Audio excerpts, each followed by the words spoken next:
साहिल यादव का देवी गीत आया, जिस देवी गीत का टाइटल था माई महारानी। और टाइटल के हिसाब से जो गाने में लिरिक्स है, जो गाने में म्यूजिक है, बेहतरीन है। मतलब कि कोनो तरफ से कॉम्प्रोमाइज नहीं किया गया। वीडियो बहुत अच्छा खासा है, हाई लेवल पे नहीं है लेकिन बहुत अच्छा खासा से वीडियो शूट किया गया। काफ़ी अच्छा गाने के लिरिक्स है, गाने का म्यूजिक है। चलो बात करते हैं कुछ गाने के टॉपिक के बारे में।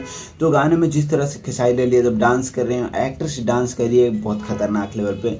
और कोई गाने के अगर सोलो सॉन्ग गाते हैं खेसारी लाल यादव तो वो गाना बेहतरीन होता ही होता है। और इस गाने में जाके देख लीजिए, जो लिरिक्स है अलग टाइप के माहौल देते हैं। जैसे पहले खेसारी लाल यादव नहीं गाते थे 2015, 2017, 2018 में, उस टाइप के गाना वाइब देता है। लिटरली वही टाइप के म्यूजिक जो बजता है और जो लिरिक्स गा रहे हैं खेसारी लाल यादव, वही टाइम याद आ जाता है, पुराने दिन याद आ जाते हैं। जिस तरह से, क्योंकि जिस तरह से इसका म्यूजिक बज रहा है, जिस तरह से इसका लिरिक्स गाया जा रहा है खेसारी लाल यादव की तरफ से, और स्टैंडिंग यार, मज़ा आ रहा है गाने सुनने में। पहले भी गाना आया था बोलबम का, वो भी गाना बहुत तगड़ा था और दूसरा गाना भी बहुत तगड़ा है। तो मेरे तरफ से अगर एक लाइन में बोला जाए तो 100% बेस्ट गाना है मेरे लिए। बहुत अच्छे लेवल पे इसका लिरिक्स है, अच्छे लेवल पे म्यूजिक है, अच्छे लेवल पे गाने के वीडियो है। मतलब कि कोनो तरह से कॉम्प्रोमाइज़ नहीं किया गया। कॉम्प्रोमाइज़ कर रहे हैं सिर्फ ऑडियंस कॉम्प्रोमाइज़ कर रहे हैं भाई। खेसारी लाल यादव को कोई भी गाना आ रहा है, ऑडियंस का सपोर्ट पता नहीं क्या है। मैंने कल वीडियो बनाया था इसीलिए, जिस वीडियो के बारे में बात किया था कि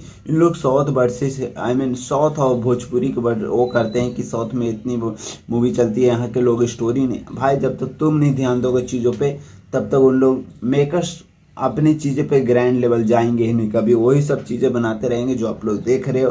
तो काफ़ी अच्छा खासा गाना है, जाकर सुनो, मज़े करो। ज़्यादा कुछ नहीं बोलता हूँ। चैनल सब्सक्राइब करो, वीडियो शेयर कर दो।